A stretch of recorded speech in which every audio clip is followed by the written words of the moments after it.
Hi friends, welcome back to my channel.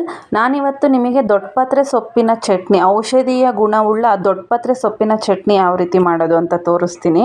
ಮೊದಲಿಗೆ ನಾನಿಲ್ಲಿ ಸೊಪ್ಪನ್ನು ಚೆನ್ನಾಗಿ ತೊಳೆದು ಒಂದು ಪ್ಯಾನಿಗೆ ಹಾಕ್ಕೋತಾ ಇದ್ದೀನಿ. ನೋಡಿ, ಒಂದು ಸೊಪ್ಪನ್ನು ತೊಳೆದು ಪ್ಯಾನಿಗೆ ಹಾಕ್ಕೊಂಡಿದ್ದೀನಿ. ನೆಕ್ಸ್ಟು ನಾನಿಲ್ಲಿ ಒಂದು 1/4 ಸ್ಪೂನಷ್ಟು ಕಾಳು ಮೆಣಸನ್ನು ತೊಗೊಂಡಿದ್ದೀನಿ. ಒಂದು ಅರ್ಧ ಸ್ಪೂನಷ್ಟು ಜೀರಿಗೆ ಹಾಕ್ಕೋತಾ ಇದ್ದೀನಿ.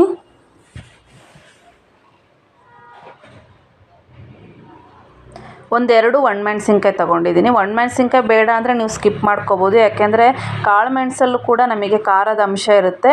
ಬೇಕು ಅಂದರೆ ಒಣಮೆಣಸಿನ್ಕಾಯಿನ ಆ್ಯಡ್ ಮಾಡ್ಕೋಬೋದು. ನಾನಿಲ್ಲಿ 2 ಮೆಣಸಿನ್ಕಾಯಿ ಆ್ಯಡ್ ಮಾಡ್ಕೊಂಡಿದ್ದೀನಿ. ಈಗ ಇದು ಸೊಪ್ಪು ಚೆನ್ನಾಗಿ ಬಾಡಬೇಕು, ಅಲ್ಲಿ ತನಕ ಚೆನ್ನಾಗಿ ಫ್ರೈ ಮಾಡ್ಕೊಳ್ಳಿ.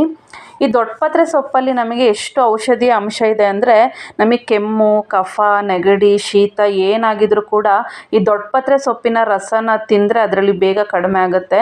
ದೊಡ್ಡಪತ್ರೆ ಸೊಪ್ಪನ್ನು ಚೆನ್ನಾಗಿ ಸ್ವಲ್ಪ ಬಾಡಿಸಿ ಅದರ ರಸ ತೆಗೆದು ಜೇನುತುಪ್ಪ ಜೊತೆ ಸೇರಿಸಿ ಕುಡಿದ್ರೆ ನಮಗೆ ಕೆಮ್ಮು, ಕಫ ಎಲ್ಲ ಸರಿ ಹೋಗುತ್ತೆ. ಆಮೇಲೆ ನಮಗೆ ಬಾಡಿಲಿ ಅಲರ್ಜಿ ಥರ ಆಗ್ತಾಯಿದ್ರೆ ಈ ಸೊಪ್ಪಿನ ರಸನ ನಾವು ಮೈಗೆ ಹಚ್ತಾ ಬಂದರೆ ಕ್ರಮೇಣ ಅದು ಅಲರ್ಜಿ ನಿಧಾನಕ್ಕೆ ಕಡಿಮೆ ಆಗ್ತಾ ಬರುತ್ತೆ.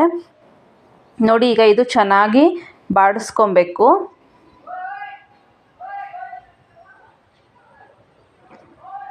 ಈಗ ಇದು ಬಾಡ್ತಾ ಇದೆ ಸೊಪ್ಪು.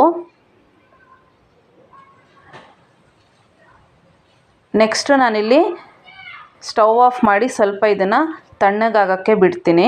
ನೋಡಿ, ಈಗ ಇದು ಆಗಿದೆ, ಸೊಪ್ಪು ಫ್ರೈ ಮಾಡಾಗಿದೆ. ಸಾಕು, ಇಷ್ಟು ಮಾಡಿಕೊಂಡ್ರೆ ಸಾಕು. ನಾನೀಗ ಸ್ಟವ್ ಆಫ್ ಮಾಡಿ ತಣ್ಣಗಾಗೋಕ್ಕೆ ಬಿಡ್ತೀನಿ. ಆಗಿದೆ ಇದು. ನೆಕ್ಸ್ಟ್ ನಾನಿಲ್ಲಿ ಒಂದು ಮಿಕ್ಸಿ ಜಾರಿಗೆ ಸ್ವಲ್ಪ ಕಾಯಿ ತುರಿ ಹಾಕ್ಕೊಂಡಿದ್ದೀನಿ. ನೆಕ್ಸ್ಟ್ ಈಗ ಫ್ರೈ ಮಾಡ್ಕೊಂಡಿದ್ವಲ್ಲ ಸೊಪ್ಪು, ಅದನ್ನು ಕೂಡ ಹಾಕ್ಕೊಂಡಿದ್ದೀನಿ.